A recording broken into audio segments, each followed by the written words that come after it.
Welcome to open talk. This is Ajitha. NTR చరిత్ర ప్రతి తెలుగువాడి కళ్ళ ముందు కదలాడుతూనే ఉంటుంది. అలాంటి చరిత్రని తెరకెక్కిస్తాను అనడం నిజంగా ఒక సాహసమే అవుతుంది. ఇప్పుడు ఎన్టీఆర్ తనయుడు బాలకృష్ణ స్వయంగా ఎన్టీఆర్ జీవిత చరిత్రను సినిమాగా తీస్తానడం సర్వత్రా చర్చగా మారింది. ఒకవేళ సినిమాగా తీస్తే ఎన్టీఆర్ గారి క్యారెక్టర్ ఎలా ఉంటబోతోంది, సినిమాలో హీరో ఎవరు, విలన్ ఎవరు, ఎవరిని హీరో చేయడానికి ఈ సినిమా తీస్తున్నారు, ఎవరిని విలన్ చేయడానికి ఈ సినిమా తీస్తున్నారు, ఒకవేళ ఈ సినిమా ఉన్నది ఉన్నట్లు తీసే సాహసం నిజంగా ఉంటుందా, ఉంటే ఒకవేళ ఈ సినిమాలో లక్ష్మీపార్వతి గారి పాత్ర ఏంటి, ఇదే అంశం మీద ఓపెన్ టాక్లో మనతో మాట్లాడడానికి నందమూరి లక్ష్మీపార్వతి గారు మన స్టూడియోలో ఉన్నారు. లక్ష్మీపార్వతి గారు నమస్తే. చెప్పండి, బాలకృష్ణ గారు ఎన్టీఆర్ గారి జీవిత చరిత్రని సినిమాగా తీస్తామంటున్నారు.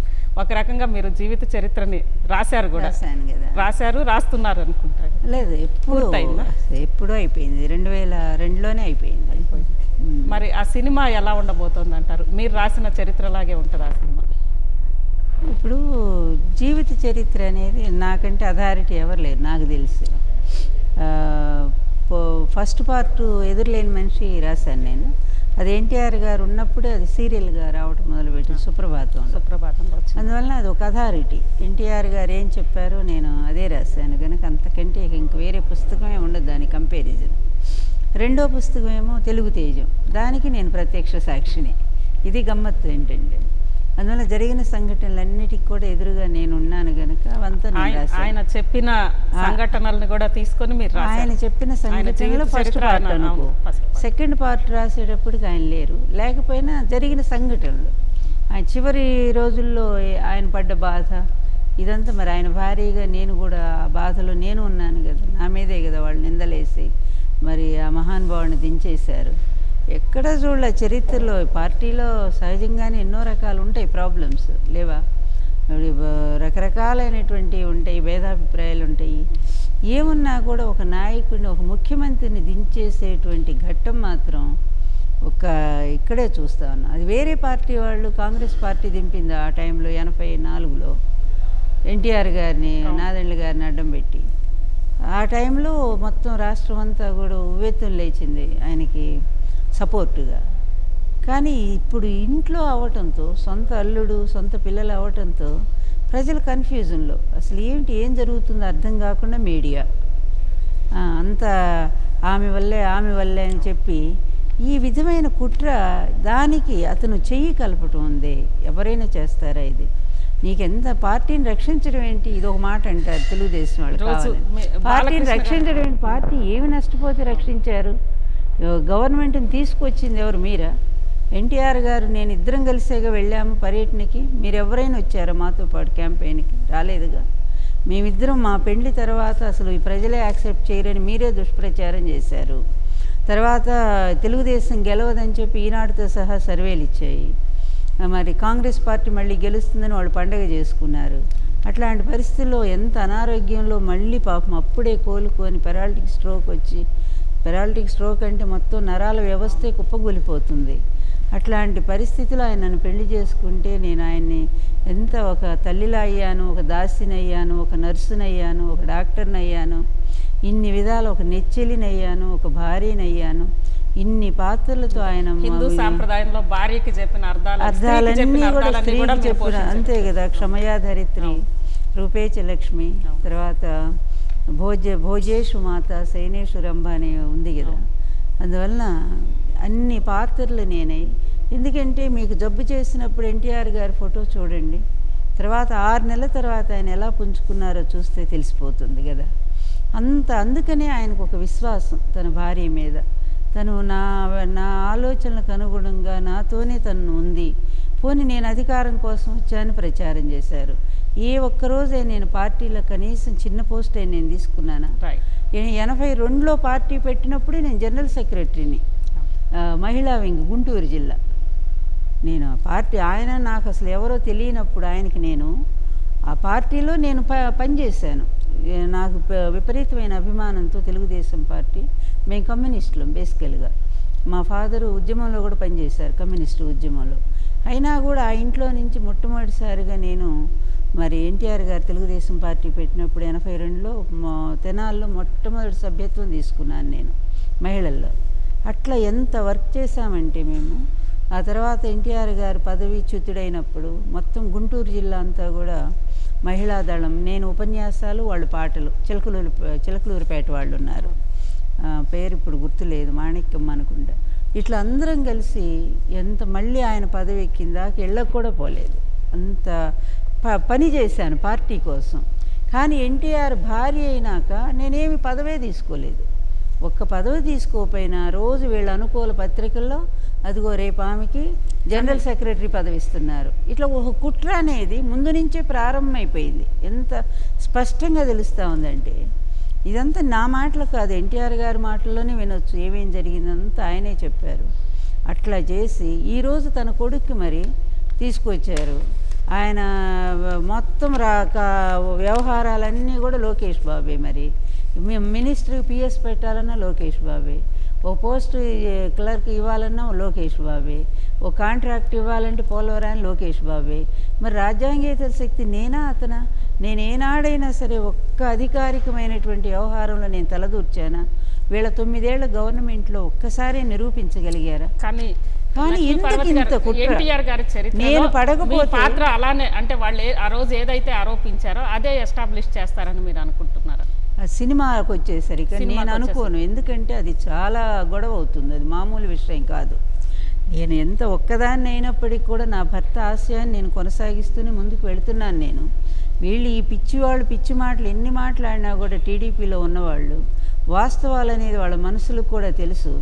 అధికారం అనే ఒక రక్షణలో ఉండో లేకపోతే వాళ్ళ స్వార్థం కోసం ఈరోజు ఎన్ని రకాలుగా మాట్లాడినా కూడా నిజంగా మీరు ఎన్టీఆర్ని అభిమానించే వాళ్ళైతే ఎన్టీఆర్ని పార్టీ నుంచి అధ్యక్ష పదవి నుంచి తొలగిస్తున్నానని చంద్రబాబు నాయుడు సపోర్ట్ చేయకూడదు. మరి ఆయన ముఖ్యమంత్రి పదవి లాగేసి 74 ఏళ్ల వయసులో ఆయన మీద చెప్పులేసి అవమానం చేసినటువంటి చంద్రబాబు నాయుడు మీరు సపోర్ట్ చేయకూడదు. మరి ఇదేం అభిమానం నాకు అర్థం కావట్లేదు. ఎన్టీఆర్ మా అభిమానం అంటారు, మళ్ళీ ఎన్టీఆర్ని ప్రాణాలు పోవటానికి ఆ స్థితికి తీసుకొచ్చిన వ్యక్తినేమో ఆయన ఏదో పార్టీ ఉద్ధారకుడా? ఎట్లా పార్టీ ఉద్ధారకుడు? ఎన్టీఆర్ వచ్చాక 2 రూపాయలు కిలో బియ్యం ఇవ్వలేదా ప్రజలకి? హార్స్ పవర్ 50 రూపాయలు కరెంట్ ఇవ్వలేదా? సంపూర్ణ మద్యపాన నిషేధం తీసుకొచ్చి ఇవ్వలేదా? ఎవరికి నష్టం జరిగింది చెప్పండి? ప్రజలకు నష్టం జరిగింది. అసలు ఎలా తీయగలరు అనుకుంటున్నారు మీరు? ఎలాగూ తీయలేదు. నేను చెప్తున్నాను కదా, జీవిత చరిత్ర అంటే ఇప్పుడు ఎడెన్బర్గ్ తీశారు కదా గాంధీ గారి సినిమా, చివరి వరకు ఇప్పుడు అతను గాడ్సే చంపిన వరకు పిక్చర్ తీశారు, అవును కదా? అదేవిధంగా అందులో ఉండే వివాదాలు, అంబేద్కర్ గారితో ఆయనకు వచ్చిన వివాదాలు చాలా డిఫర్ అయ్యారు కదా. అదేవిధంగా కొన్ని సందర్భాల్లో ఇది మన ఏది కోఆపరేషన్ ఉద్యమం ఉంది కదా, అది సహాయ నిరాకరణ ఉద్యమం. ఈ సహాయ నిరాకరణ ఉద్యమాన్ని సడన్గా ఆపేసినప్పుడు కాంగ్రెస్ పార్టీలో నేతలందరూ కూడా అగెనిస్ట్ అవుతారు గాంధీకి, మోతీలాల్ నెహ్రూతో సహా. ఎందుకంటే వాళ్ళంతా అరెస్ట్ అయ్యి జైల్లో ఉంటారు. ఒక చిన్నది ఎక్కడో ఏది చోరీ దగ్గర ఎక్కడో చిన్న సంఘటన జరిగింది, రైల్వే సంఘటన జరిగిందని చెప్పి దానికే సహాయ నిరాకరణ ఉద్యమం ఆపేస్తాడు గాంధీ గారు. అందరూ జైల్లో ఉన్నారు, మహానాయకులందరూ, నెహ్రూ, మోతీలాల్ నెహ్రూ అందరూ. ఈ సంఘటనతో అందరూ హతాశులైపోయారు. జనంలో అయితే ఉవ్వెత్తున ఎగనెస్ట్ ఫీలింగ్ గాంధీ గారి. అది రాజకీయ చరిత్ర అండి, ఎక్కడా కూడా ఆయన దాచుకోలేదు. గాంధీ గారు తన ఆత్మకథ రాసుకున్నా కూడా మొత్తం రాసుకొచ్చారు, తన బలహీనతలు, తన బలాలు, తర్వాత తను తీసుకునే నిర్ణయాలు, నచ్చనటువంటి విధానము, అవి చరిత్ర. అలాగే జీవిత చరిత్ర అన్నప్పుడు కూడా వాస్తవం హీజ్ ఏ కాంటెంపరీ పర్సన్ కదా. కాంటెంపరీ పర్సన్కి సంబంధించినటువంటిది వాస్తవాలే ఉండాలి తప్ప మీరేదో ఆ రోజు మీడియా ఏదో మీకు అనుకూలంగా పనిచేసిందని అవే కథనాలు మేము ప్రసారం చేస్తామంటే అది నమ్మటానికి ఈ రోజు అయితే ఎవరు సిద్ధంగా లేరు. ఒకవేళ బాలకృష్ణ గారు కనుక నిజంగా తీస్తే ఎన్టీఆర్ గారి చరిత్రని ఎవరిని హీరో చేసే అవకాశం ఉంది? ఎన్టీఆర్ గారిని మించి ఇంకెవరినన్నా హీరోగా చేసే అవకాశం ఉంటుందా?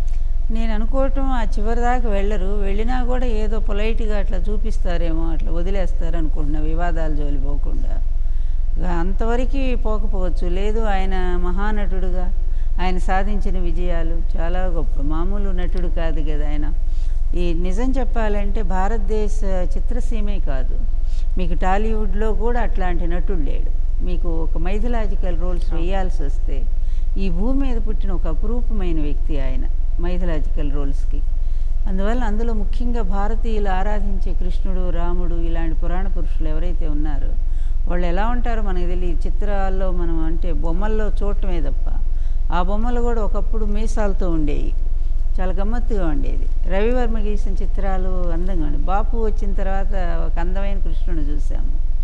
కానీ ఎన్టీఆర్ గారు సజీవంగా ఆ రూపాలన్నింటినీ కూడా ఆవాహన చేసుకున్నట్టుగా ఆయన సినిమా రంగానికి కృష్ణుని తీసుకొచ్చారు, ఒక రాముని తెచ్చారు, ఒక దుర్యోధనుని ఇచ్చారు, ఒక రావణాసురుని ఇచ్చారు. ప్రతినాయక 2 పాత్రలు కూడా అంత సమర్థవంతంగా పోషించి అసలు విలనిజం అనేదే లేకుండా చేసినటువంటి మహానుభావుడు. అదొక ఎక్స్పెరిమెంట్. అంత గొప్పవాడు ఆయన. అందువలన అట్లాంటి గొప్పతనాన్ని చూపించండి. ఆయన జీవితంలో పడ్డ కష్టాలు ఎన్నో ఉన్నాయి చిన్నప్పటి నుంచి. చిన్నతనంలో ఆయనకి వాళ్ళ నాన్న 2 పావలా పెట్టి హెర్క్యులస్ సైకిల్ ఒకటి కొనిచ్చారు. 2 పావలా 7 పావలా ఎంతో. దానికి ఫెడల్ ఉండదు, లైట్ ఎలగదు, తర్వాత ఏమీ పని చేయవు దానికి. అయినా ఆయన చేతులు అదొక గాడి మంత్రాల బండిలాగా పనిచేసేదంట. అట్లాంటి సైకిల్ మీద నిమ్మకూరు నుంచి బస్తాలు, ఒక బస్తా బియ్యము, కందిపప్పు, మినపప్పు ఇట్లాంటివన్నీ తీసుకొని నెలకు ఒకసారి ఆ సైకిల్ దొక్కుంటూ పామర్ నుంచి 60 కిలోమీటర్లు విజయవాడకు వచ్చేవారు. ఒకసారి అది టైర్ పంచర్ అయిపోతే అక్కడ వేసేవాడు లేడు. ఆ రోజుల్లో ఒకటే కొట్టుండేది. అయినా సరే వెనకపోయే ఇది లేదు కదా ఆయనలో పట్టుదల. ఇంకా బండి లాక్కుంటా 60 కిలోమీటర్లు నడిచి ఆయన వచ్చారంటే 60 కేజీల బరువును మోసుకుంటూ. అది ఎన్టీఆర్. అట్లాంటి ఎన్నో ఉన్నాయి ఆయన జీవితంలో. కానీ ఎన్టీఆర్గా బాలకృష్ణ గారు ఆయన రోల్ ప్లే చేస్తా ఆ సినిమా ఎలా ఉండబోతుంది అంటారు మీరు?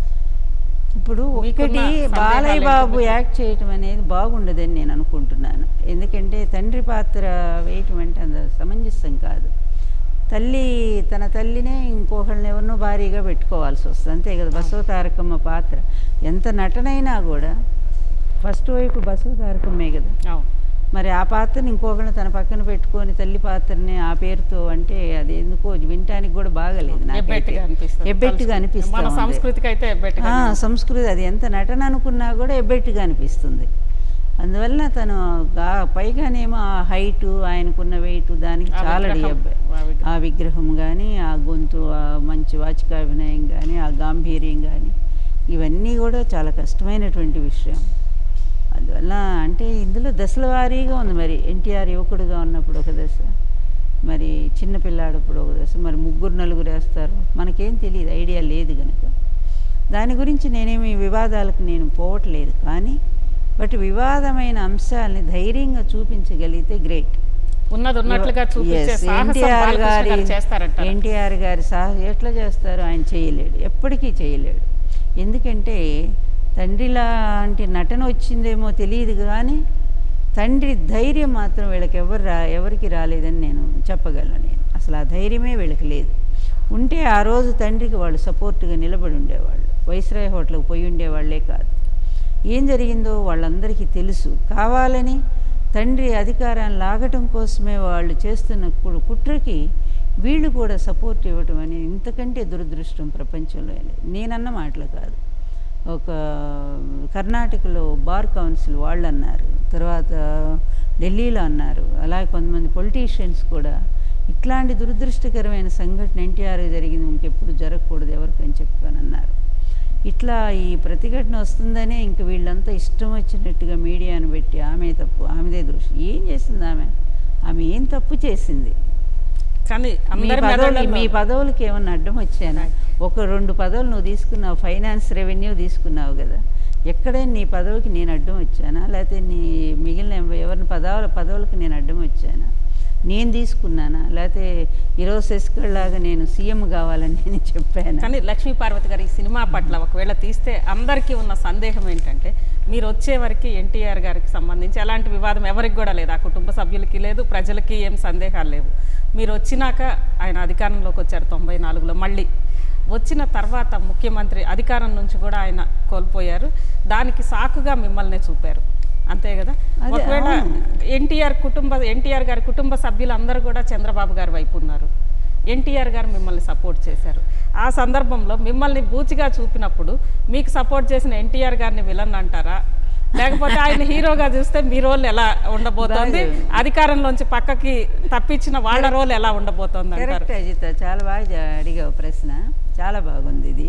నిజమే, మరి ఇప్పుడు నాకు సపోర్ట్ చేసిన నేను విలన్ అయితే నాకు సపోర్ట్ చేసిన ఎన్టీఆర్ గారు కూడా విలనే కావాలిగా. మరి ఒక చెడును ఆయన కూడా ఎంకరేజ్ చేసినట్టే కదా. మరి అలా నిజంగానే ఇది వాళ్ళకు తట్టాలి. ఈ ఆలోచన మీకు వచ్చింది, ఐ అప్రిషియేట్ నిజంగానే. అందువల్ల ఇది వాళ్ళు సరైన కారణాలు ఏవీ చూపించలేకపోయారు, కానీ మిగిలిన వ్యవస్థలన్నిటిని మేనేజ్ చేసుకున్నారు. ఎంత పెద్ద కుట్ర జరిగిందో అప్పుడు నాకు అర్థం కాలేదు, ఎందుకంటే నాకు కూడా రాజకీయాలు కొత్త, నాకేమీ తెలియదు. ఒక తెలియని అమాయకత్వం. నాకు ఒక గ్రూప్ కావాలని అంటే కట్టారు. నా గ్రూప్ అయితే ఎవరు, నా వెనక ఎవ్వరు లేరు. మరి ఆ రోజు ఈరోజు ఎస్కేల కన్నా 100 మంది ఎమ్మెల్యేలను ఉన్నారు, నాకెవరిని ఉన్నారు? అసలు ఉన్నదేదో 4-5 ఎన్టీఆర్ వర్గం తప్ప నా వాళ్ళు కాదు. వాళ్ళు ముద్దుకృష్ణనాయుడు కానీ, నరసింహులు కానీ, వీళ్ళంతా ఇప్పుడు నేను రాకముందు నుంచి ఉన్న సీనియర్స్ వాళ్ళు, బుచ్చి చౌదరి కానీ, వీళ్ళంతా.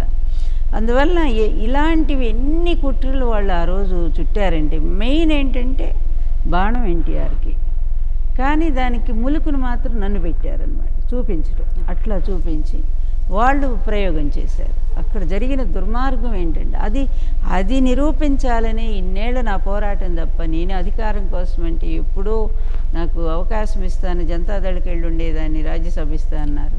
ఈ సోనియా గాంధీ గారు రమ్మన్నారు, చాలా ఇష్టం నేనంటే ఆమెకి. నేను ఎప్పుడు మరి ఎందుకు వెళ్ళలేదు? అందువల్ల నేను అధికారం కోసం రాలేదు అనేది ఎప్పుడో నేను అది ప్రూవ్ చేసుకున్నాను.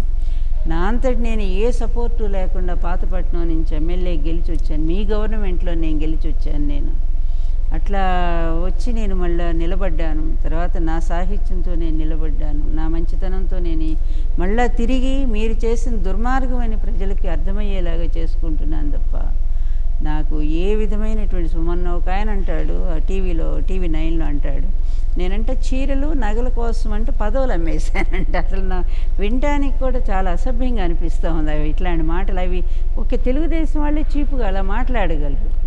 ఎక్కడైనా ఇంకాస్త పోనీ నువ్వు లక్షలు తీసుకొని పదవులు అమ్ముకున్నావంటే కాస్త గౌరవంగా ఉండేది. కనీసం అంత స్థాయిలో ఒక చీరకు పదవి అమ్ముతారా? పైగా నేను ఎప్పుడైనా సరే, నేను ఒక కమ్యూనిస్ట్ ఫ్యామిలీ నుంచి వచ్చాను. ఏ రోజే నేను ఒక పట్టు చీర కట్టుకున్నాను, నగలు పెట్టుకున్నాను. ఆయన ఉన్నప్పుడు కూడా ఆయన పక్కన ఎలా ఉన్నానో ఫోటోలు వస్తూ ఉన్నాయిగా. అంత సింపుల్ పర్సన్ నేను. మా పెళ్ళైనప్పుడు మా ఇద్దరికి కూడా పట్టుబట్టలు పెట్టారు పార్టీలో, అందరూ కూడా వచ్చి ఇద్దరికి కూడా పెళ్ళైన దంపతులకి సంప్రదాయమేగా. ఇప్పుడు ఆయనకు కూడా పెట్టారుగా, మరి నన్ను ఒక్కదాన్ని ఎందుకంటారు? ఇంతకుముందు అంటే ఎవరి సపోర్ట్ నాకు వద్దు ఎన్నికల్లో అన్నాడు. ఎన్టీఆర్ గారి కుటుంబాన్ని అడ్డం పెట్టుకునే మళ్ళీ గెలుస్తారు. బాగా చెప్పారు మీరు. అందుకే ప్రజలు అమాయకులు కాదు, ప్రతిదీ అబ్జర్వ్ చేస్తూనే ఉన్నారు వాళ్ళు. ఇప్పుడు అబద్ధం అనేది ఒక్కసారి నమ్మించగలరు, 2 సార్లు నమ్మించగలరు, జీవితం అంతా నమ్మించలేరు కదా. ఆ రోజు మీడియా లేదు కనుక నీకు అనుకూలమైన మీడియాని అడ్డం పెట్టుకొని అంత ద్రోహం చేసి, ఆయన ఆ వయసులో అవమానం చేసి, చెప్పులేసి, ఆయన మీద కేసులేసి, ఆయన అధ్యక్ష పదవి, ముఖ్యమంత్రి పదవి. ఇప్పుడు నేను ఒక్కటే అండి, ఈరోజు శశికళ కూడా నాకు సేమ్ చంద్రబాబు శశికళ ఒకటిగానే కనపడుతున్నారు. ఇప్పుడు చూస్తూ ఉంటే మీకు నిజంగానే ఎమ్మెల్యేలు సపోర్ట్ ఉంటే ఎందుకు మీరు బంధించాలా వాళ్ళని తీసుకెళ్ళి హోటల్లో పెట్టి? ఆ రోజు కూడా అంతే కదా, వైస్రాయ్ హోటల్లో పెట్టి ఎన్టీఆర్ గారు వాళ్ళని కలుసుకోవడానికి వెళితే ప్రైవేట్ సెక్యూరిటీని పెట్టి ఆయన లోపలికి వెళ్ళనీయకుండా అవమానం చేయడానికి చెప్పులేశారే. ఇంతకంటే దారుణం అసలు మీకు ఎన్టీఆర్ గారి పేరు ఉచ్చరించే అర్హత ఉందా? అసలు ఇంత దుర్మార్గమైనటువంటి కళ్ళ ముందు జరిగిన చరిత్రను కూడా మసిబూసి మారేడుకాయ చేసి లక్ష్మీపార్వతి వల్లే. లక్ష్మీపార్వతి చేసింది. ఇక్కడ ఇంకొకటి లక్ష్మీపార్వతి గారు, మళ్ళీ అందరికి కూడా ఇది ఇంకొక సందేహం. లక్ష్మీపార్వతి గారి నుంచి పార్టీని రక్షించడానికే మేమందరం కూడా ఎన్టీఆర్ గారిని అధికారంలోంచి దించాల్సి వచ్చింది, పార్టీని మేము రక్షించాము అని అనేది చెప్పాలి. ఒకవేళ చెబితే లక్ష్మీపార్వతి గారి ఇన్ఫ్లుయెన్స్లో ఎన్టీఆర్ గారు ఉన్నారు అంటే, లక్ష్మీపార్వతి గారి చేతుల్లో ఎన్టీఆర్ గారు ఉన్నారు అంటే, ఒక లెజెండ్గా, ఒక దేవుడిగా, ఒక పెద్ద క్యారెక్టర్గా, ఒక జైజాంటిక్ ఫిగర్గా చూసిన ఎన్టీఆర్ గారు ఒక స్త్రీ చేతిలో ఇరుక్కుపోయే అంత అమాయకుడా అనేది ఎలా చూపిస్తారు అనేది, అది కూడా మాకు అంటే అక్కడ మళ్ళీ ఎన్టీఆర్ గారిని కొంత డిగ్రేడ్ చేయాల్సి వస్తుంది కదా. ఇప్పుడు చేయటం ఏంటి, అప్పుడే చేశారు వాళ్ళు. ఈనాడు పేపర్ని అడ్డం పెట్టుకొని ఎంత దారుణంగా అంటే ఆయన మహోన్నతమైన ఆయన వ్యక్తిత్వాన్ని కించపరుస్తూ, ఆయన నా పైట చెంగుదా చాటును దాక్కున్నట్టుగా, ఆయన వంటింట్లో ఉంటే నేను పెద్ద సింహాసనం మీద కూర్చున్నట్టు కావాలని ఎంత దుర్మార్గమైనటువంటి అంటే, నేను ఆయన పాదాల దగ్గర ఒక పుష్పం లాంటిదాన్ని నేను.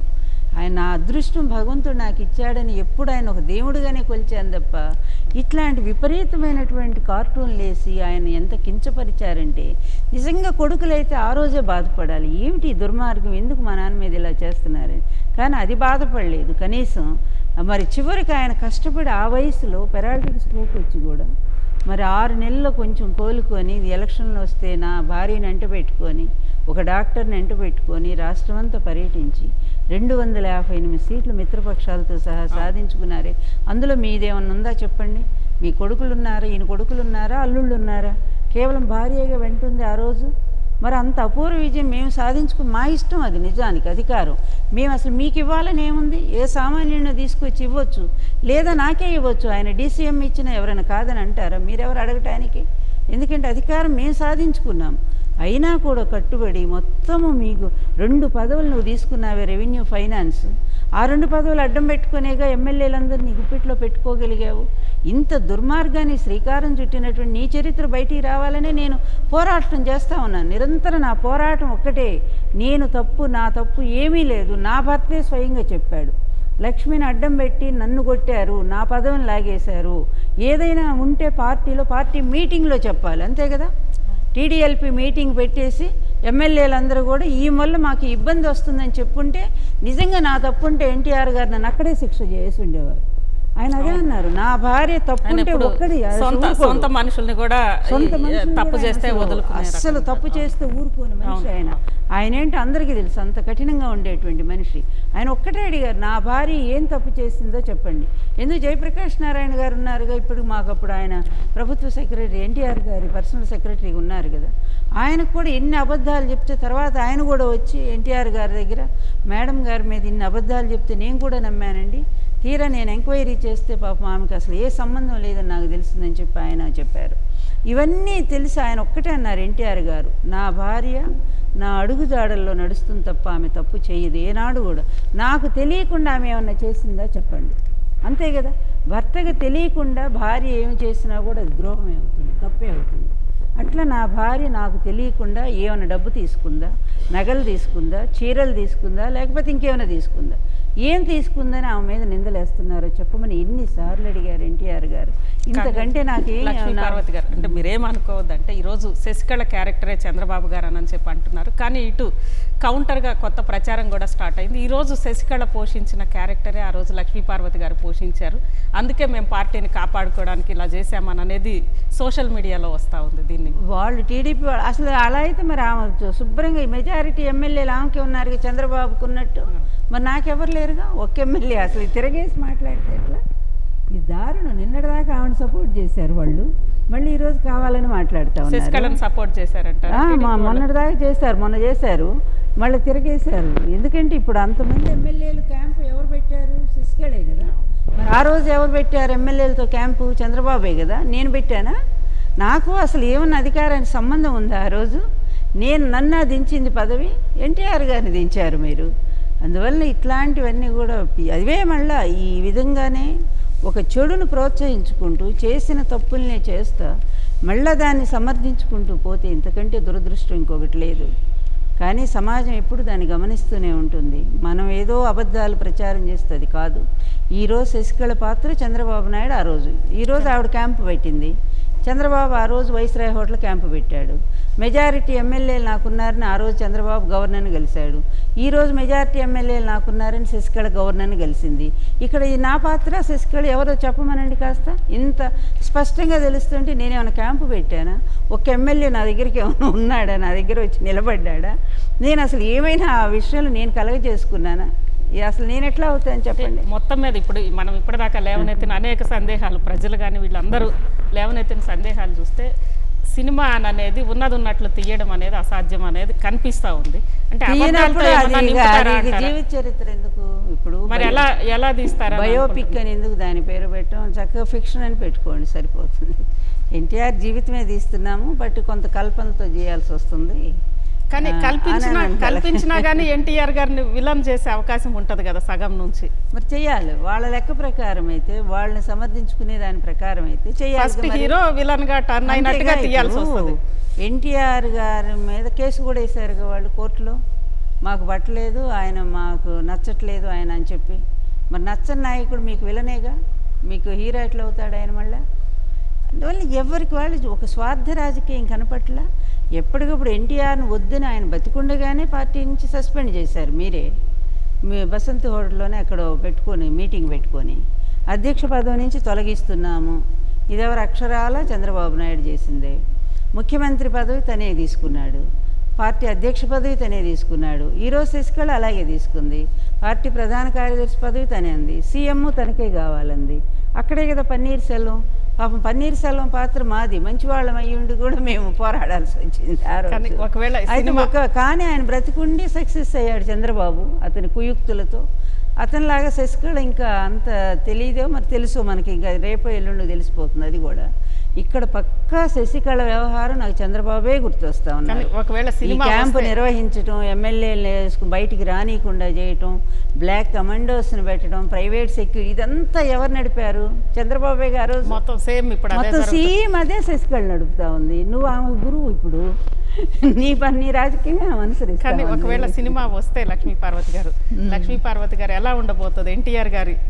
ఎన్టీఆర్ గారికి ఒక అదృష్ట శక్తిగా ఉండబోతుందా, లేకుంటే వాళ్ళు ఆరోపించినట్లుగా దుష్ట శక్తిగా చిత్రీకరించే అవకాశం ఉందా? నిజంగా ఏంటి అసలు లక్ష్మీ పార్వతి గారి రోల్ ఏంటి ఎన్టీఆర్ గారి జీవితంలో? అజిత, అమాయకుల మీద ఎన్నాళ్ళు ఈ దాడులో నాకు అర్థం కావట్లేదు. ఎందుకంటే నేను అప్పట్లోనే ఇంటర్నేషనల్ ఉమెన్ కాన్ఫరెన్స్ చైనాలో జరుగుతుంటే, బీజింగ్లో జరిగినప్పుడు లెటర్ రాశాను. ఒక మహిళని ఈ విధంగా వీళ్ళు అసాసినేట్ చేస్తూ నా భర్తని ఈ విధంగా వాళ్ళు పదవి దించేసి పైగా ఆమె మీదే నిందలేస్తూ ఇష్టం వచ్చినట్టు మాట్లాడుతూ ఉన్నారు. మీరు కనుక నాకు న్యాయం చేయాలని చెప్పి రాయటం జరిగింది. ఎవరికి ఇచ్చి పంపించానంటే ప్రతిభా భారతి వెళుతుంటే ఆవిడకి ఇచ్చి పంపించాను.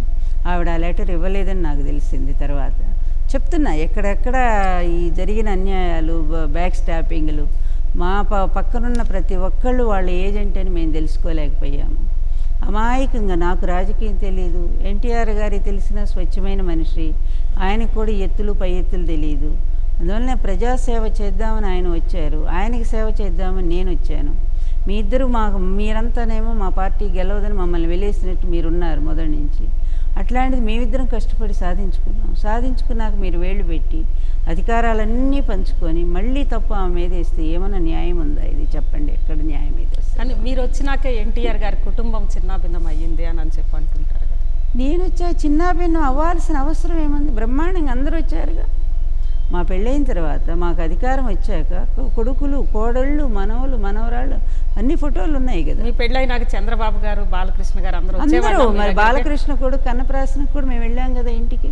అసలు బాలకృష్ణ మొదటి నుంచి ఎక్కువ, అసలు అతను హైదరాబాద్లో ఉంటే నా దగ్గరే ఉంటాడు. అంత ఇష్టం అమ్మ అంటే. నాకు కూడా పిల్లాడంటే అంత ఇష్టం. బాగుండేవాళ్ళం ఇద్దరం. అమ్మ దోశ వేసి పెట్టు, దాని మీద ఎగ్గేసి పెట్టు, ఇట్లా అడిగి మరీ చేయించుకొని తినేవాడు. అలాగే తర్వాత అందరూ మా పెద్ద కొడుకు, కోడలు లాస్ట్ వరకు మాకు దగ్గరే ఉన్నారు. పెద్ద అబ్బాయికి నేను సీటు కూడా ఇచ్చాను ఎన్టీఆర్ గారు చనిపోయాక, మీకు గుర్తుందా? హరికృష్ణ గారు కాదు, జయకృష్ణకి అక్కడ ఎంపీ సీట్ ఇచ్చాము మేము శ్రీకాకుళం. ఎన్టీఆర్ టీడీపీ నుంచి. మరి ఎక్కడ లేరు, ఎవరో ఒకళ్ళిద్దరూ హరికృష్ణ ఎప్పుడు కలవనీయలేదు. దానికి కారకుడైన వ్యక్తి ఒకడున్నాడు మాకు తెలుసు. ఆ వ్యక్తి చంద్రబాబు చేతిలో ఉన్నాడు. హరికృష్ణ మా దగ్గరికి రానియకుండా చేసింది ఆ వ్యక్తి. అందువల్ల ఇట్లా కుటుంబం అందరం కలిసిపోయాం. ఇప్పుడు ఎందుకు ఎన్టీఆర్ పురంధరేశ్వర పిల్లలు నా దగ్గరే ఉండేవాళ్ళు. తర్వాత బాలకృష్ణ పిల్లలు బ్రహ్మిణి, తేజస్విని ఇద్దరు నా దగ్గర ఆడుకునేవాళ్ళు. ఈ మిగిలిన వాళ్ళ పిల్లలంతా వచ్చేవాళ్ళు. ఇలా అందరం ఎంత బాగుంది మా కుటుంబం. నన్ను తీసుకెళ్ళి వాళ్ళంతా వాళ్ళ ఇళ్లలో భోజనాలు చేసేవాళ్ళు. అంత బాగా కలిసిపోయింది మా కుటుంబం. ఇదే ఈ కుట్ర ఎప్పుడైతే ప్రారంభమైందో, ఈ కుటుంబంలో ఒక వ్యక్తిని పట్టుకున్నారు. ఆమెకున్న అధికార కాంక్షను అడ్డం పెట్టుకొని, నన్ను చూసి ఈర్ష్యపడుతున్నటువంటి ఆమెను అడ్డం పెట్టుకొని కుటుంబ సభ్యులందరినీ ఒక తాటి మీద ఇచ్చి, ఆమెకు ఎందుకు రావాలి, ఆమెకు పేరు ఎందుకు రావాలి, మీకు తెలిసే ఉంటుంది. ఆమెకు పేరు ఎందుకు రావాలి, అందువల్ల మనమే తీసుకుందాం మన కుటుంబం వాళ్ళు అనుకున్నారు. తండ్రికే వెన్నుపోటు పొడుచుకున్నారు. జరిగింది ఇది కుట్ర. ఈరోజు మీరన్న ఆమె పరిస్థితి ఏంటి? అలాగే ఉంది. ఆమె పార్టీలు మారుతూ ఆమె రోల్ ఎలా ఉండబోతుంది అంటారు ఈ సినిమాలో?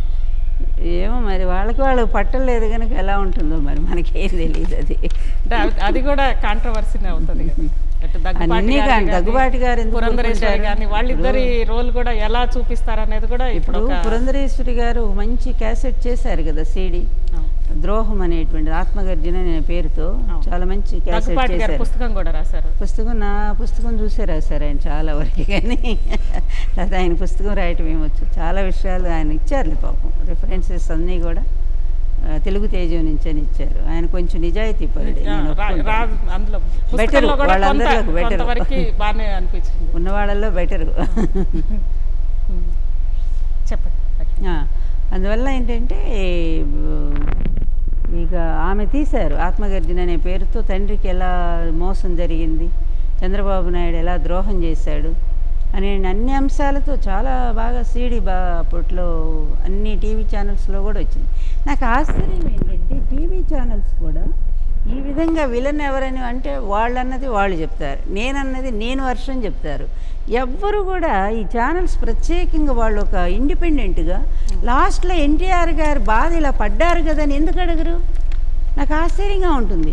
చివరిలో ఎన్టీఆర్ గారు ఇలా చెప్పారు కదా చంద్రబాబు గురించి, ప్రజలు అడుగుతున్నారు కదా, ప్రజలు అడుగుతున్నారు అని చెప్పి కడప నుంచి జామాత దశమ క్యాసెట్ ఆయనే రిలీజ్ చేశారు. తర్వాత ధర్మపీఠంలో ఆయన స్పష్టంగా చెప్పారు ద్రోహాన్ని గురించి, అనేక ప్రెస్ కాన్ఫరెన్సుల్లో చెప్పారు ఈ కుటుంబం గురించి, తనకు జరిగిన అన్యాయాల గురించి. మరి ఆయన చెప్పిన మాటలు ఎందుకు తీసుకోరు? ఈ టీడీపీ వాళ్ళు తీసుకోరు, ఎందుకంటే చంద్రబాబును పొగట్టమే వాళ్ళ లక్ష్యం కనుక. కనీసం మిగిలిన ఛానల్స్ని గురించి అడుగుతున్నాను. అప్పుడంటే వాళ్ళు అమ్ముడుపోయిన ఛానల్స్, కానీ ఈరోజు చాలా మంచి TV9 దగ్గర నుంచి చాలా సాక్షి వరకు మంచి ఛానల్స్ వచ్చాయి. TV10లు, అలాగే 99 టీవీలు ఇన్ని వచ్చాయి కదా. ఇప్పుడైనా సరే ఎన్టీఆర్ గారు చివరి దశలో అంత బాధపడుతూ మరి చంద్రబాబును విమర్శించారు కదా, దీనికి మీరేం మాట్లాడండి, ఎందుకు అడగరు వాళ్ళని, టీడీపీ వాళ్ళని? ఎంతసేపు ఆమె మీద నిందలు వేస్తూ ఉంటే వీళ్ళు కూడా వాళ్ళు అదన్నారు, లేకపోతే ఏమి ఇది అన్నది, ఇదేంటి నాకు అర్థం కావట్లేదు. ఉన్నది ఉన్నట్టు చెప్పాలంటారు, ఎన్టీఆర్ గారి వర్షం అంతే కదా. ఎన్టీఆర్ గారు ప్రెస్ కాన్ఫరెన్స్ కూడా ఎన్టీఆర్ గారు చెప్పిన లాస్ట్ సమయంలో పెట్టిన ప్రెస్ కాన్ఫరెన్స్ కూడా ఆ సినిమాలో పెట్టాలి అని అంటారు. ఎస్, తప్పనిసరిగా. ఇప్పుడు ఒకవేళ సినిమా తీస్తే ఆ ప్రెస్ కాన్ఫరెన్స్ లేనిది సినిమా అనేది వేస్ట్ కదా. మరి మీరేదో స్వయంగా ఆయన మాటలు కాబట్టి వేసుకోవాలనుకుంటే ఆయన నట జీవితం 9 నెలల్లో అధికారం సాధించి ముఖ్యమంత్రి అయ్యారు, అంతే అయిపోతుంది. నిజానికి అబ్బో అంత బయోగ్రఫీ తీయాలన్నా కూడా కష్టమే. అది అసలు ఎన్ని అదే బాహుబలి 1, 2, 3 లాగా చేసుకోవాలి. లక్ష్మీపార్వతి గారు, బాలకృష్ణ గారు పార్ట్ 1 తీస్తే సెకండ్ పార్ట్ మీరు తీస్తే కరెక్ట్గా ఉంటుంది. నాకు డబ్బులు లేవమ్మా, నిజంగా నాకు డబ్బులు లేని దాన్ని. నేను నిన్న కూడా HMTVలో కాలర్ ఇలాగే, అమ్మ తీస్తే మీకే హక్కు ఉంది తప్ప బాలయ్యకి ఎట్లా హక్కు ఉంటుంది, వాళ్ళు అన్నం పెట్టారా, తండ్రి పదవి లాగేస్తుంటే వాళ్ళు ఏమైనా తండ్రి పక్కన నిలబడ్డారా, ఆయనకి ఎట్లా హక్కు ఉంటుందని వచ్చి అడిగారు. అట్లా ఆలోచిస్తే నిజంగానే మాకు మోరల్ సపోర్టు లేకపోతే ఎన్నాళ్ళు ఈ ఒంటరి పోరాటం. నాకు 22 ఏళ్ళు, ఏదన్నట్టు 3 సంవత్సరాల దాంపత్య జీవితం కోసం 30 ఏళ్ళ ఆయన బాధను మోస్తా బ్రతుకుతా ఉన్నాను. వీళ్ళలాగా నేను ఏమైనా సుఖాలు పొందుతున్నానా, వీళ్ళలాగే ఉన్న అధికారాన్ని ఎంజాయ్ చేస్తున్నానా, వీళ్ళలాగే ఉన్న డబ్బును సంపాదించానా? ఇంత సింపుల్గా ఉంటూ కేవలం ఎన్టీఆర్ అనే 3 అక్షరాల ఆశయాన్ని మోసుకుంటూ వీళ్ళ మాటలన్నీ పడుతూ వీళ్ళ అవమానాలన్నీ ఎదుర్కొంటూ నాకు అవసరం ఆ జీవితం, ఎందుకు నేను వీళ్ళ చేత ఇలా బాధపడాలి, ఏం తప్పు చేశానని నేను పడాలి? నాకు ఒక్కటే తృప్తి, నా భర్త ఆరోగ్యం నేను బాగు చేసుకోగలిగాను. సరే, నేను వచ్చినప్పుడు ఆయనకి ఆరోగ్యమూ లేదు, నేను వచ్చినప్పుడు ఆయనకు ఆస్తులు లేవు.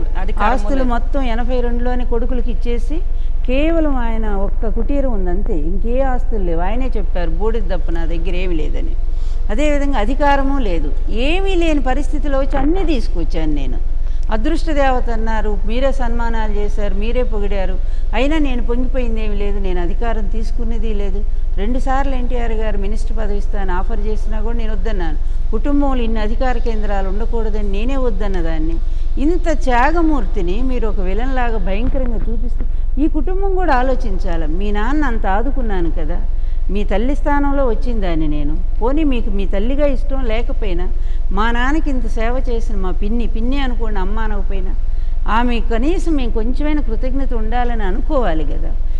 ఇంత నీచమైన రాజకీయంలో మీరు కూడా పావులుగా మారారు. ఇదే నన్ను కానీ బాధిస్తున్నటువంటి ఇక్కడ ప్రశ్న కుటుంబం ఎప్పుడూ గురించి కూడా ఖచ్చితంగా అసలు. ఒక మాట లక్ష్మీ పార్వతి గారు, కుటుంబం ఆ రోజు సరే చంద్రబాబు గారితో పాటు నిలబడ్డారు, మీకు వ్యతిరేకంగా నిలబడ్డారు. అప్పటి నుంచి ఇప్పటి వరకు కూడా మీకు దగ్గర అయ్యే ప్రయత్నం ఎప్పుడు ఆ కుటుంబం చేయలేదా? ఎప్పుడూ లేదు. ఎందుకు ఎందుకు ఆ కుటుంబానికి మీరంటే అంత ద్వేషం ఎందుకు?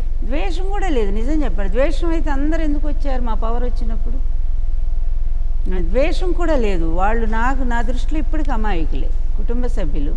బాలకృష్ణ గారు కూడా ఒక ఆవిడ మాత్రం అతి తెలివి పర్రాలు ఉంది, ఆవిడ వల్ల ఈ కుటుంబం అంతా అటు పోగలిగింది. కానీ మిగిలిన వాళ్ళంతా అమాయకులు, వాళ్ళకి ఏమి. అందుకే ఎప్పుడు ప్రత్యక్ష రాజకీయాలు ఎన్టీఆర్ గారు వాళ్ళని ఎంకరేజ్ చేయలేదు కూడా, అంతకుముందు కూడా వాళ్ళ అమాయకత్వం చూస్తే. కానీ నాకు తర్వాత కలిగి బాధ ఏంటంటే అమాయకత్వాన్ని ఇట్లా మలుచుకోవచ్చా వీళ్ళు, ఇటువంటి దుర్మార్గ కార్యానికి అమాయకత్వాన్ని అడ్డం పెట్టుకోవచ్చు అనేది తర్వాత మాకు అర్థమైంది. అందువల్ల నేను ఇప్పటికి కూడా వాళ్ళ అమాయకులే అనుకుంటాను. అమాయకత్వం ఎక్కడుంటుందో మూర్ఖత్వం అక్కడే ఉంటుంది, మూర్ఖత్వం ఎక్కడ ఉంటుందో అక్కడే అజ్ఞానం కూడా ఉంటుంది. కనుక మేము చేసిందే కరెక్ట్ అనుకునేది అజ్ఞానం. అది కనుక ఆ అజ్ఞానాన్ని వాళ్ళల్లో నేను చూస్తూ ఉన్నాను. అందుకే నేను ఎప్పుడూ కూడా వాళ్ళు నన్ను పెద్ద ద్వేషించింది లేదు, నేను ద్వేషించింది లేదు. కాకపోతే ఏంటంటే ఇక తర్వాత ఎన్టీఆర్ గారే పోయిన తర్వాత ఇంకా నాతో వాళ్ళకి అవసరం ఏముంది? ఏ కారణం అయితే చూపించి చంద్రబాబు నాయుడు నన్ను సాకుగా చూపించి అధికారం లాగేశాడు, దాంట్లో వీళ్ళందరూ పావులుగా అయిపోయారు. కనుక ఈరోజు వాళ్ళు బయటకు వచ్చి మా అమ్మ మంచిదంటానికి లేదుగా. చంద్రబాబుని తిడతవచ్చు, వాళ్ళు తిడతారు, కానీ నన్ను మాత్రం పొగడరు. అది కానీ అసలు ఉన్నట్లుండి బాలకృష్ణ గారికి ఇలా ఎన్టీఆర్ గారి మీద సినిమా తీయాలన్న కోరిక ఎందుకు కలిగిందంటారు? సినిమా తీస్తే వైస్రాయ్ హోటల్ ముందు ఏం జరిగిందో కూడా అక్కడ ఆ సన్నివేశం పెట్టాలి. అదేవిధంగా మనం ఇంతకు ముందు అనుకున్నట్లుగా ఇంకో కాలర్ చెప్పారు కదా, యూట్యూబ్లో ఎన్టీఆర్ గారి ప్రసంగం ఉంది, అది కూడా పెట్టాలి అని అంటున్నారు. కథ అనేది ఖచ్చితంగా మీకు చూపించాలి అని చెప్తున్నారు. ఎందుకంటే అధికారం అనేది చిన్న చిన్న నాయకులు కూడా అనుభవించారు ఎన్టీఆర్ గారి హయాంలో, కానీ కష్టం అనేది మాత్రం భారీగా మీరే పడ్డారు అని అనేది ఆయన అంటున్నారు. నాకు నిజంగా బాబు రాజానాయుడు, నీ మాటలు నా కళ్ళమ్మ నీళ్ళు వచ్చాయి నాయన. నీకు చాలా థ్యాంక్స్ చెప్తున్నాను నేను. ఎందుకంటే అట్లా అర్థం చేసుకునే వ్యక్తులు ఉన్నప్పుడు మనకి మాతృహృదయం స్పందిస్తుంది నిజంగా కూడా. అట్లాగా చాలా అట్లా అర్థం ఎందుకంటే నిజంగానే నేను ఒకటే చెప్తుంటాను, ఎన్టీఆర్ గారు ఆస్తులన్నీ కొడుకులు పంచుకున్నారు, ఆయన అధికారం ఏమో అల్లుళ్ళు పంచుకున్నారు. ఆయన కష్టము, ఆయన బాధ, ఆయన పోరాటం మాత్రం భారీనే నేను తీసుకున్నాను. నాకు ఏమైనా ఆస్తులు ఉన్నాయా? అసలు ఒకే ఒక్క ఇల్లు ఎన్టీఆర్ గారు ఇచ్చి వెళితే అది కూడా నేను లేక, నాకు ఈ నిలవ నీడలేక నాకు ఉన్న ఇల్లు కూడా వాళ్ళు కోర్టులో వేసి ఆ ఇంటి నుంచి కూడా ఖాళీ చేయడానికి ప్రయత్నం ఏ స్త్రీ ఇంత దుఃఖం అనుభవిస్తుందా?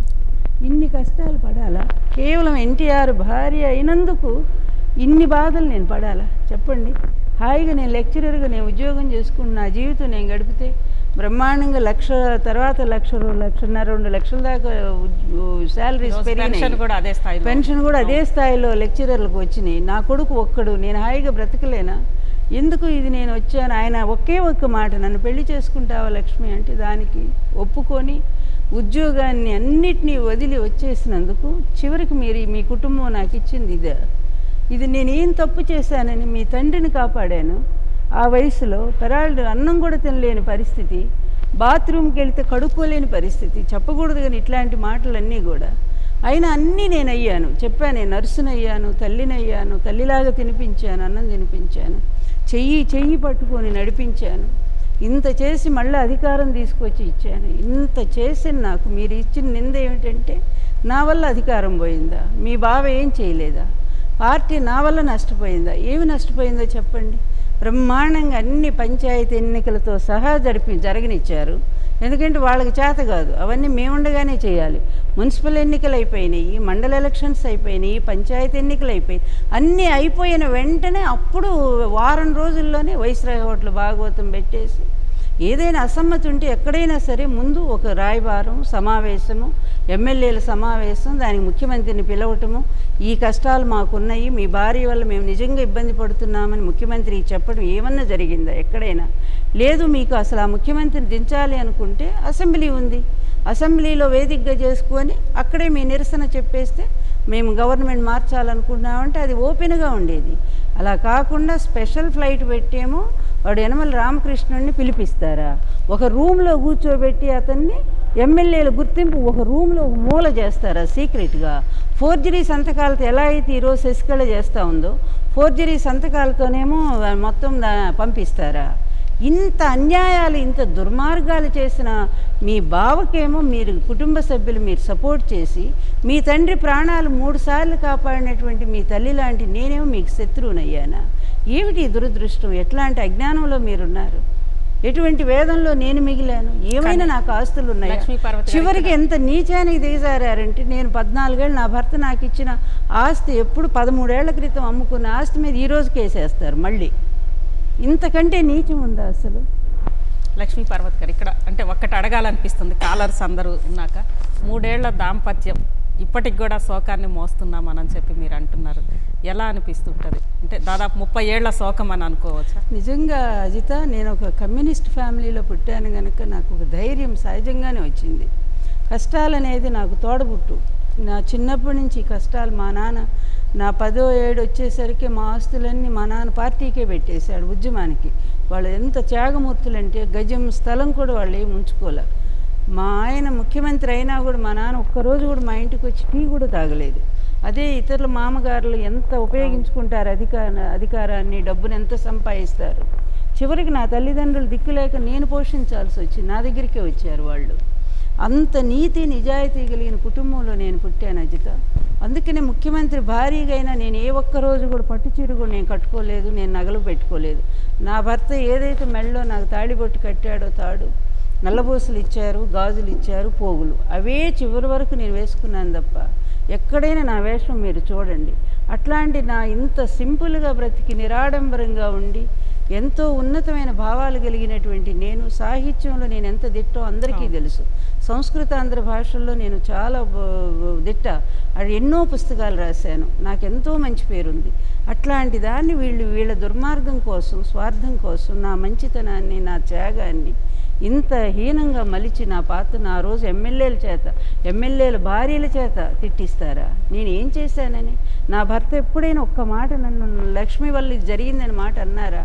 నా భార్య అనర్థానికి పండితురాలు, మంచిగా విదుషీమణి. ఆయన ఎప్పుడు కూడా ఆమె చక్కటి విదుషీమణి, సంస్కారవంతురాలు, ఉన్నత విద్యావంతురాలు, మంచి భార్య నాకు దొరికిందనే చెప్పారు. చివరిలో 10 రోజుల ముందు చనిపోతారనగా యాదాటి కాశీపతి గారు వార్త పేపర్ ఒక ఇంటర్వ్యూ చనిపోయారు ఇటీవల. అలాగే ఇంకొక ఆయన ఎవరు, మన గోదావరి జిల్లా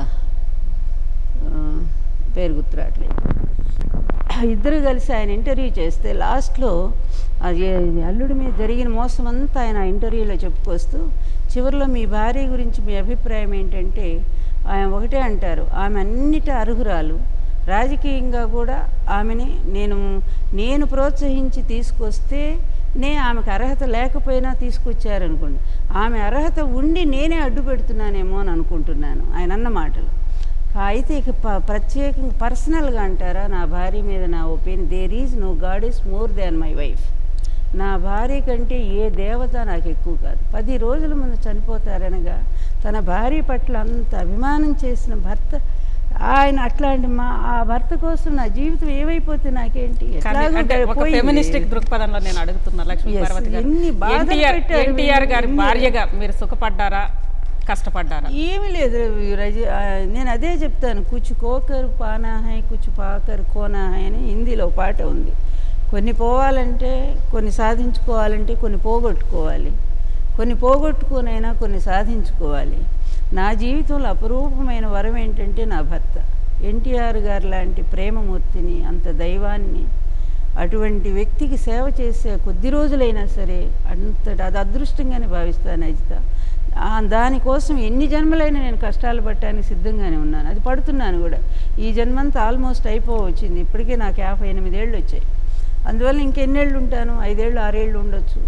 అందువలన ఈ జీవితం అయిపోతుంది. కాకపోతే ఒక్కటే నా తపన, నా బాధ అంతా ఒక్కటి ఏంటంటే నిజాలు తెలుసుకోండి, ఆయనకు జరిగిన ద్రోహం తెలుసుకోండి, చివరిలో ఆయన పడ్డ వేదన ఏంటో తెలుసుకోండి. చివరి రోజు కూడా తెల్లవారు 18వ తారీఖు చనిపోతారనగా 17వ తారీఖు ఎందుకు ఆయన గుండెపోటు వచ్చిందో తెలుసా? ఆయన బ్యాంకు ఖాతాలు ఈరోజు ఎట్లయితే ఈ డబ్బు కోసం పార్టీ డబ్బు ఉంటే దాని మీద స్టే ఆర్డర్ తీసుకొచ్చి చంద్రబాబు నాయుడు ఆయనకు ₹1 కూడా దక్కకూడదనే దుర్మార్గం చేస్తే 5 గంటలకి న్యూస్ వచ్చింది. అక్కడి నుంచి ఎన్టీఆర్ని పట్టుకోలేకపోయాం. 7-8 గంటల్లోనే ఆయనకి హార్ట్ స్ట్రోక్ వచ్చింది. ఇంత జరిగితే దాన్నంతా కూడా దాచిపెట్టి తప్పు ప్రజలు గుర్తిస్తే ఎక్కడ వాళ్ళ మీద తిరుగుబాటు జరుగుతుందో అని లక్ష్మీపార్వతి వాళ్ళు తెల్లవారేసరికి ఎన్ని కథలు క్రియేట్ చేశారంటే, అబ్బో ఇంత భయంకరమైనటువంటి స్థితిని నేను ఏ స్త్రీ జీవితంలో నేను చూడలే. ఆ రోజు ద్రౌపదికి అవమానం జరిగింది కురు సభలో ఒక్కసారి జరిగింది. కానీ ఆమె 5 భర్తలు ఆమెకి ఎంత కంచుకోట్లాగా అండగా ఉండి, దైవం లాంటి శ్రీకృష్ణుడు అన్నయ్య ఉండి ఇంతమంది కాపాడుకున్నారు. ఆమె ప్రతీకారం చేశారు. కానీ ఈరోజు లక్ష్మీపార్వతికి ఎవరైనా తోడున్నారా? నా తండ్రి పేద కుటుంబం, ఆయనకమ్మ ఎప్పుడు ఆయన ఇన్వాల్వ్ కాలేదు. పోనీ నాదేమైనా ధనిక కుటుంబమా, డబ్బు ఉంది నాకు బాగా సపోర్ట్ అనుకోవడానికి, ఏమన్నా పెద్ద రాజకీయ కుటుంబమా? ఏమీ లేదు కదా. అలాంటిది ఒక ఒంటరిగా నేను వీళ్ళ దుర్మార్గాలను ఎదిరిస్తూ నిలబడి నేను పోరాటం చేస్తున్నానంటే నా ఆత్మశక్తి ఎట్లాంటిదో మీరు ఊహించండి. నా పట్ల నా దగ్గర నిజాయితీ. ఒంటరిగానే ఉండిపోవడానికి ఏంటి కారణం? ఎందుకు మీకు మద్దతు రాలేదు ఇన్ని కష్టాలు పడుతున్నా కానీ? ఇది చెప్పాను కదా, ఈ దురదృష్టం. నేను ఇంకో కులంలో పుట్టి నేను ఓపెన్గా చెప్తున్నాను అజిత, నేను పుట్టింది కమ్మ కులం అవటం కూడా నేను చేసుకున్న పాపం. నేను చాలా స్పష్టంగా నేనేం భయపట్టలేదు చెప్పడానికి కూడా. ఇది నాకేం మొహమాటం కూడా లేదు. నేను అదే ఏ బీసీ ఎస్సీ ఏ కులంలో పుట్టున్నా కూడా అడుగు కులంలో నాకు ఎంత సపోర్ట్ వచ్చిండే. మా ఆడపడుచుకి ఇంత అన్యాయం చేస్తారని నా కులమంతా కూడా వచ్చి సపోర్ట్ నిలబడేవాళ్ళు. కానీ పచ్చి అవకాశవాదులైనటువంటి ఈ కులంలో నేను పుట్టడం వల్లే నాకు జరిగిన దురదృష్టం మెయిన్. నీ కులంలో గొప్పవాడు పుట్టాడు, ఎన్టీఆర్ లాంటి మహానుభావుడు ఈ కులానికి గౌరవాన్ని తీసుకొచ్చాడు. సాక్షాత్తు ఆయన రంగా గారు ఎంపీ అయినా కూడా ఇందిరాగాంధీ మంత్రి పదవి కూడా ఇవ్వకుండా పక్కన పెట్టింది, ఒకే ఒక్కడు కమ్మ కులం నుంచి వెళితే. అంత అన్యాయం జరిగింది కమ్మ కులానికి. అట్లా జరిగినటువంటి కులాన్ని ఈయన ఉద్ధరించి తీసుకొచ్చి స్వయంగా తన కష్టాన్ని ముఖ్యమంత్రి అయితే ఎంత కాపాడుకోవాలి ఆయన్ని. అట్లాంటి ఆయన్ని ఆ విధంగా అన్యాయం చేస్తూ ఉంటే, ఆయన అన్యాయం చేసిన వ్యక్తి కొమ్ము కాశారు, ఆయన్ని వదిలిపెట్టారు. ఆయన్ని ప్రాణం కాపాడుకుని ఆయన భార్య మీద నిందలేశారు, వెలేసినట్టు చేశారు. మీరు ఏం ఆదర్శాలు ఏమి సిద్ధాంతాలు ఈ కులానికి ఉన్నాయి చెప్పండి. అందుకే నేను ఎప్పుడూ బాధపడుతూనే ఉంటాను నిజంగా చెప్పాలంటే. 94లో ఒంగోలు నుంచి ఆయన మాట్లాడారు. ఒంగోలు సివిఆర్ గ్రౌండ్లో ఎన్టీఆర్ గారి సభకి ఆ రోజు మీ ఇద్దరు కూడా అక్కడికి వచ్చారు. అక్కడ మీ స్పీచ్ని ఆయన మళ్ళీ కూడా రిమైండ్ చేస్తూ ఉన్నారు. 294 నియోజకవర్గాల్లో కూడా ఆమె కష్టపడింది, అధికారంలోకి వచ్చారు. మిగిలిన చంద్రబాబు గారు కుప్పం దాటి రాలేదు. ఈ కొడుకులకు కూడా ఏం హక్కు కుటుంబం అనేది కూడా ఎలా సమర్థిస్తుంది? కుటుంబం గురించి ఆయన ప్రశ్నిస్తున్నారు. అవసరం ఉందా అసలు చెప్పు, మనం అనుకుందాము. వీళ్ళు వద్దనుకునే ఎన్టీఆర్ గారు 82లోనే వీళ్ళ ఆ ప్రాపర్టీస్ అన్నీ పనిచేసి మీరు హాయిగా బ్రతకండి అని చెప్పి ఆయన రాజకీయాల్లోకి వచ్చేసారి. సన్యాసం కూడా తీసుకున్నారు, మీకు గుర్తుంది కదా. తర్వాత మళ్ళీ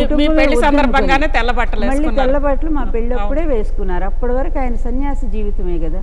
అంటే కుటుంబం వద్దనుకునే కదా అలా ఉండిపోయారు ఆయన.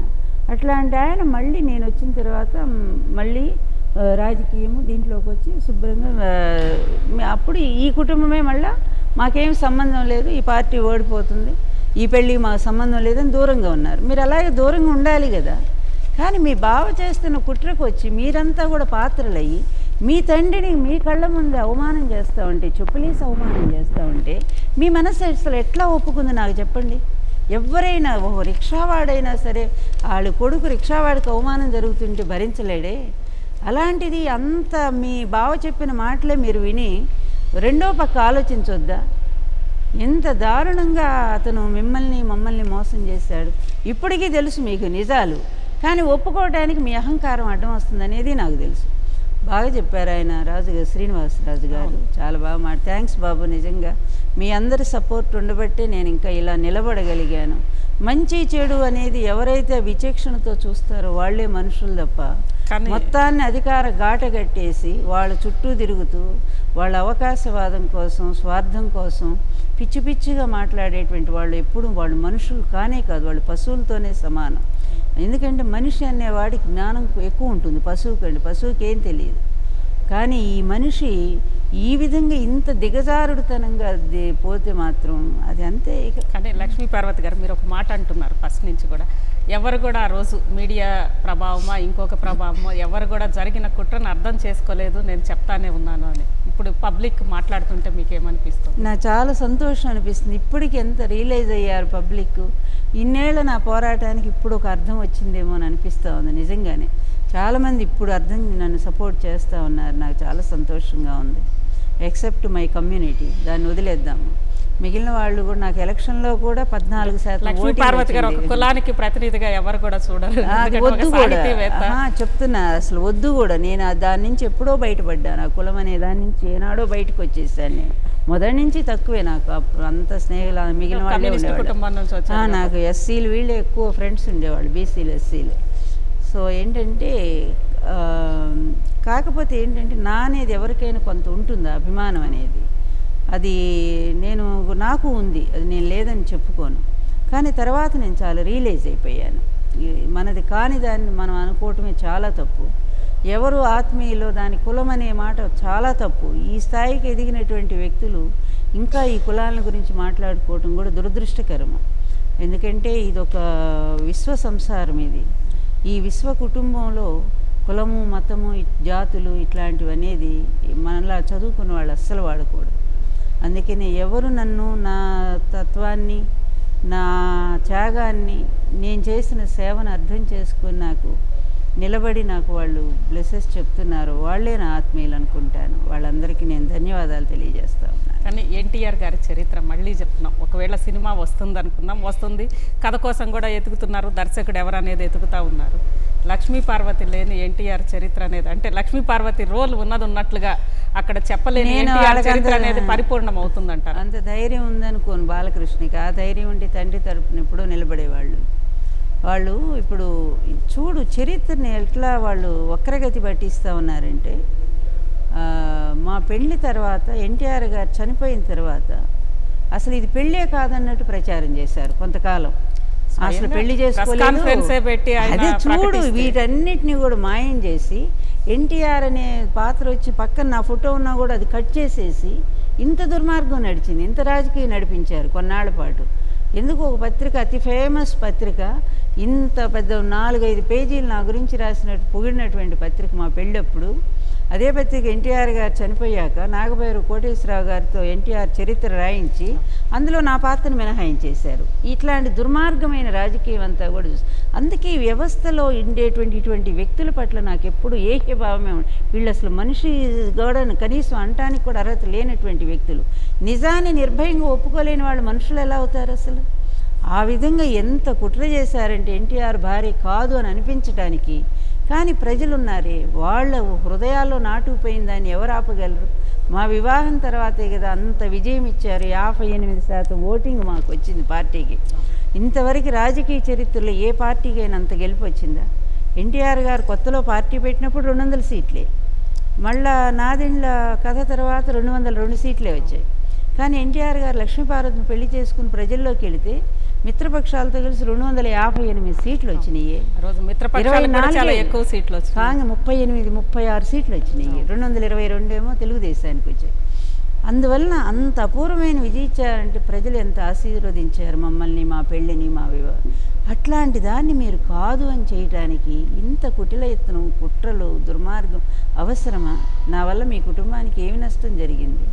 మీ రాజకీయానికి ఏమి నష్టం? నా వల్ల సపోర్టే వచ్చింది తప్ప.